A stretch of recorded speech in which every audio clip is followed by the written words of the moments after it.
You ever had someone ask you a question that sounded kind, but deep down something in you whispered, "Something's off." The tone was soft, the smile was gentle, the words were harmless, yet the moment you answered, you felt it, like you'd just stepped into a trap you didn't see coming. A client of mine once told me, "Mark, I don't know what's wrong with me.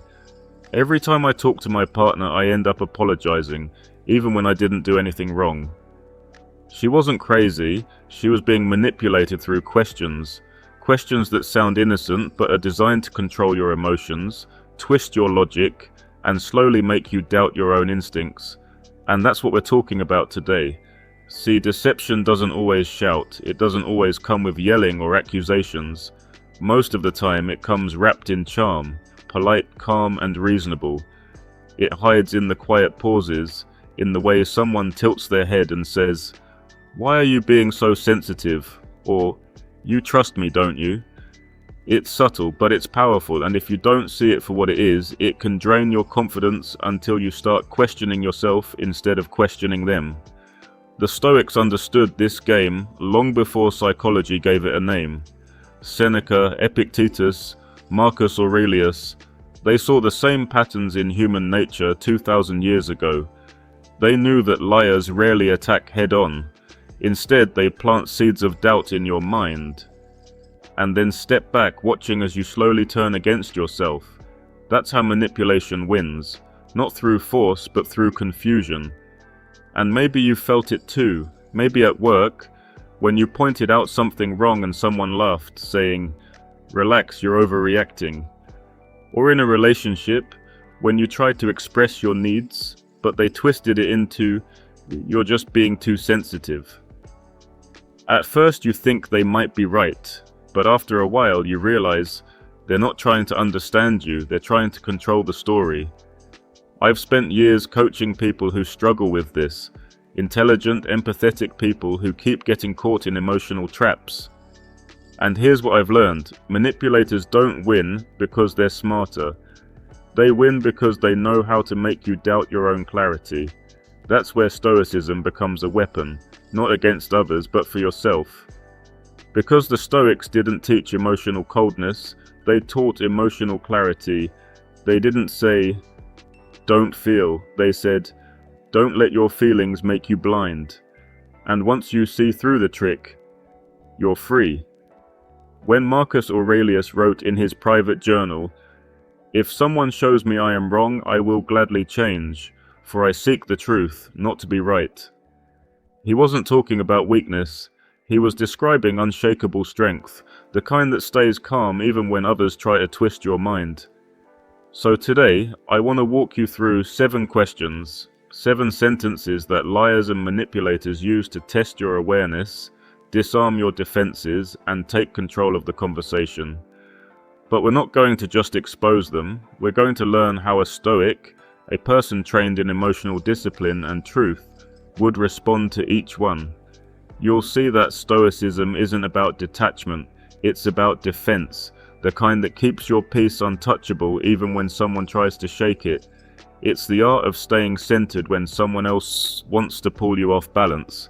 So as you listen, don't just think about others who've asked you these questions. Think about how often you've doubted yourself after hearing them. Think about how much energy you've spent trying to explain yourself to people who are never really listening. And then imagine what it would feel like to stay calm, to hold your ground, to answer with strength instead of apology. Because once you learn these 7 questions, once you understand how they work, you'll never fall into the same trap again. You'll see through the smile, through the politeness, through the soft tone that tries to hide the lie, and you'll respond not with anger, but with awareness, not with panic, but with power. As Seneca said, "The man who sees clearly cannot be controlled." So if you've ever felt confused by someone's words, if you've ever second-guessed your instincts after a harmless question, this message is for you.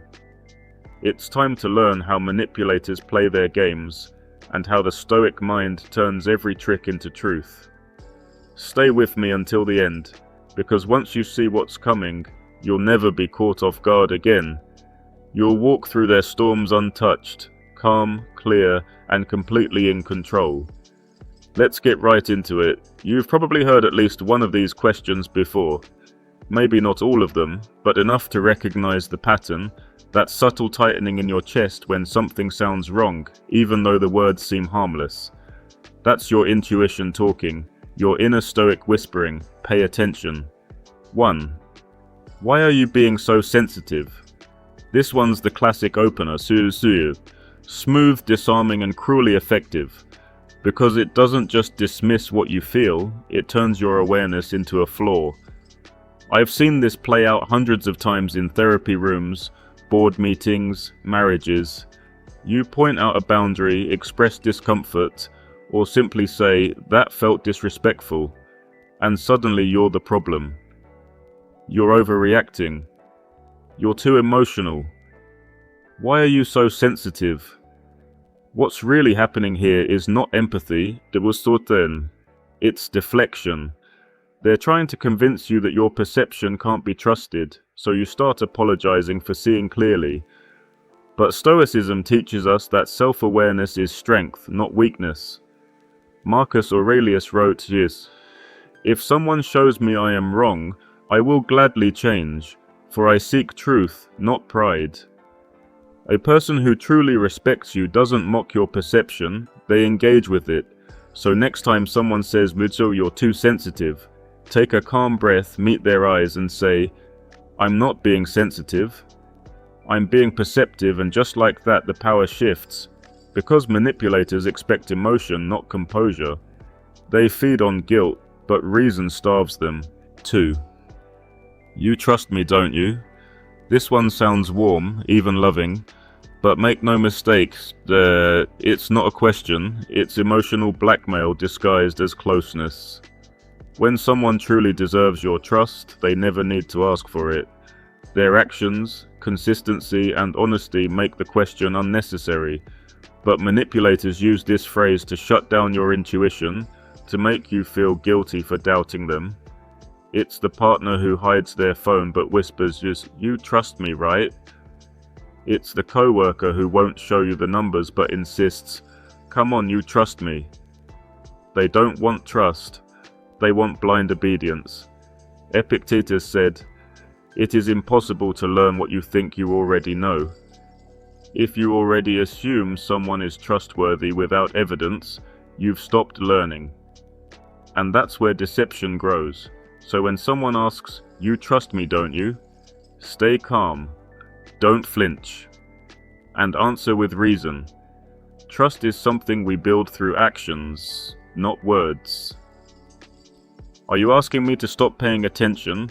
A person of integrity won't be offended by that. A liar will. 3. Are you accusing me? The dramatic twist. You bring up a concern, maybe gently. "I noticed you changed the report," or "You didn't call when you said you would." Instead of clarity, you get a theatrical gasp. "Wait, are you accusing me?"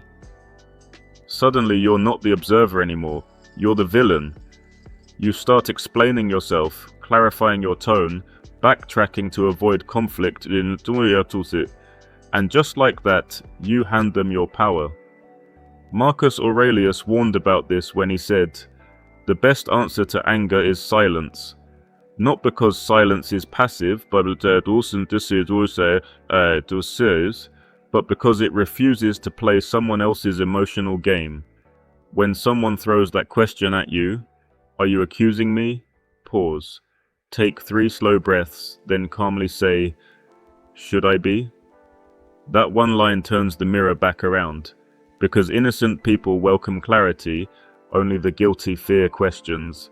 The Stoic doesn't fight fire with fire, he lets the truth burn on its own. 4. Would I lie to you?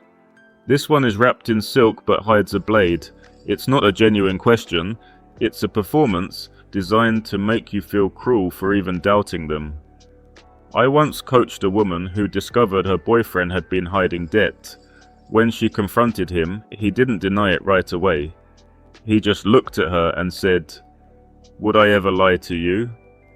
With hurt in his eyes, like she'd just broken his heart. And she froze. She felt guilty for doubting a liar. That's the trick. They weaponize your empathy. They turn your desire to be kind into your weakness. But as Seneca wrote, if it's not true, don't speak it. If it's not right, don't do it. A person living by that rule never has to convince you they're honest. Their integrity speaks louder than their words. So the Stoic response here is calm and surgical. That's not the question. The question is, would I even know if you did? The moment you say that, the mask slips. Because truth doesn't flinch when it's questioned, only deceit does. 5. Can't we just move on? This is the manipulator's final move. The peace treaty card. When denial fails and guilt doesn't work, they appeal to your exhaustion. Can we just move on? It's in the past. Why keep bringing it up? It sounds reasonable and even mature, but what they're really saying is, I'm done being held accountable. Marcus Aurelius said, if it is not right, do not do it. If it is not true, do not say it. Notice there's no asterisk, no fine print that says unless you're tired. Truth doesn't expire, so when someone sighs, can we just move on? You take a steady breath and reply, I will move forward when I understand what happened, not before. That's not aggression, that's clarity. It's the Stoic standing firm, like a tree in the storm, calm but unmovable. Because peace built on lies isn't peace, it's paralysis. 6. Why can't you forgive me? This one comes from a more emotional manipulator, someone who knows how to weaponize guilt. They twist forgiveness into a moral obligation. They say things like, you're too cold, or you're supposed to be kind. Why can't you just let it go? But here's the Stoic truth. Forgiveness isn't about letting someone off the hook. It's about freeing yourself from their grip. You can forgive and still keep your boundaries. You can forgive and still demand truth.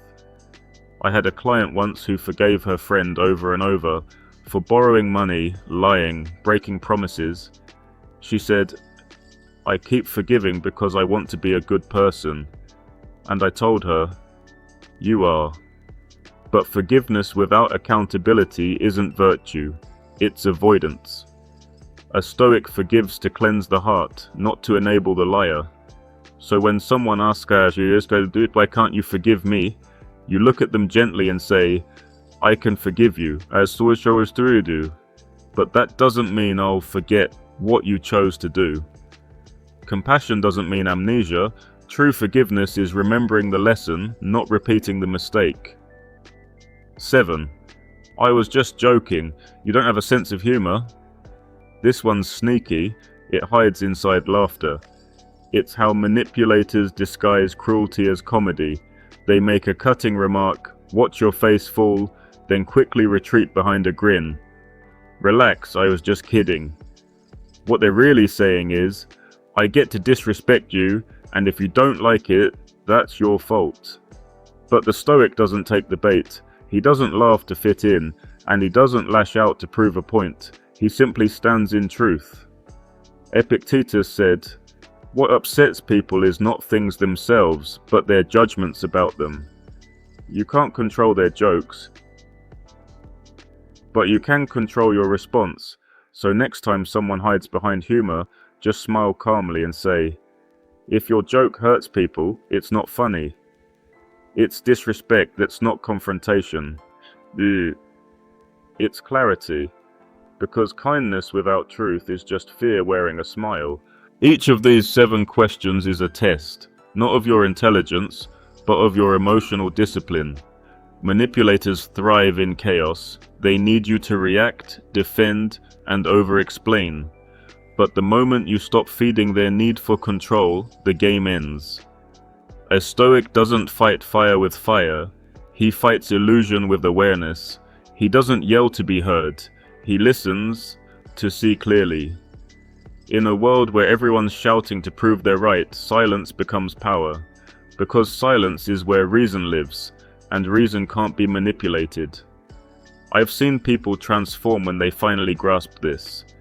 A woman who used to cry every time someone dismissed her now simply smiles and says, "I see what you're doing." A man who used to argue for hours now listens for 5 seconds and walks away. That's not coldness, that's mastery. Marcus Aurelius wrote, "You have power over your mind, not outside events." Realize this and you will find strength. That's the essence of Stoicism. You don't control their words, their guilt trips, or their tone, but you control how much of yourself you give away in response. So the next time someone tries to twist your reality with these questions, remember, you owe no one your emotional chaos. You owe yourself your peace.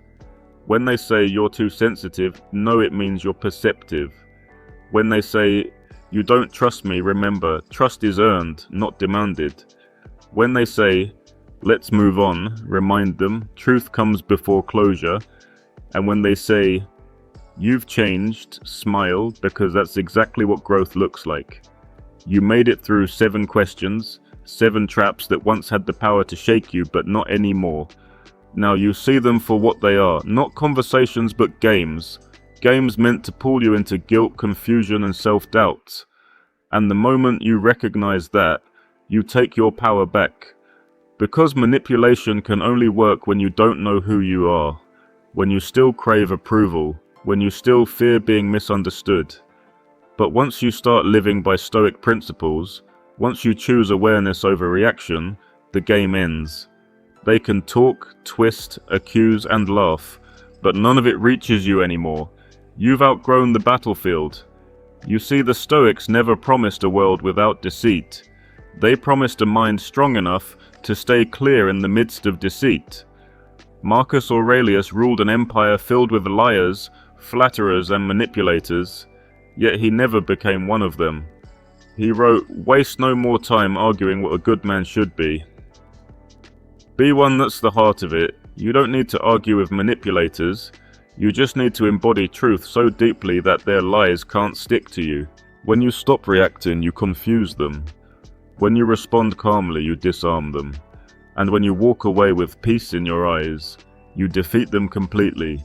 Because they want chaos. They feed off your frustration, your explanations, your anger. But when you stay centered, calm, grounded, observing, it's like standing in the eye of a storm while the winds scream around you. Nothing touches you, you're untouchable. And maybe that's what real freedom is. Not the absence of manipulation, but the ability to see it and smile, to recognize it without hate, to rise above it without pride. That's the kind of power no one can take from you. You know, I often tell my students, being stoic doesn't mean being cold, it means being clear. It's not about shutting off emotion, it's about mastering it so it serves truth instead of fear. It's the quiet strength of a person who no longer needs to prove anything to anyone. And that's who you're becoming. Not the person who explains, chases, or apologizes, but the person who simply knows. You know what's real, you know what's right. You know that peace isn't given, it's built through self-control and clarity. So from now on, when someone tries to twist your words, you'll pause. When someone laughs at your boundaries, you'll smile calmly. When someone demands trust, you'll remember, trust is earned, not owed. And when they say, "You've changed," you'll nod. Because they're right, you've changed, you've grown, you've awakened. The world will still test you, it always will. But now, you'll walk through it differently. Not as a victim of manipulation, but as a master of yourself. And that's what Stoicism has always been about, self-mastery, because the person who masters their emotions masters their life. No one can control you when you've learnt to control your reactions. No one can shake you when you've learnt to stand still. So take a moment, breathe in, feel that stillness in your chest. That's not emptiness, that's your power returning home. If this message resonated with you, if you've ever felt trapped by someone's words and now you finally see through them, then this is your reminder. You are stronger than you think. You don't need to fight for peace, you become peace.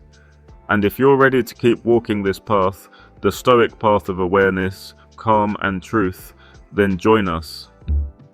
Subscribe to Stoic Awakening More, where every week we dive deeper into the wisdom of the ancient Stoics and how to live it in the chaos of modern life. Like this video, not as a button click, but as a statement. I choose clarity over confusion. And in the comments write this: I see clearly now. Because that's your promise, to never let lies blur your vision again. And when you do, the manipulators will fade, the noise will quiet, and all that remains is peace.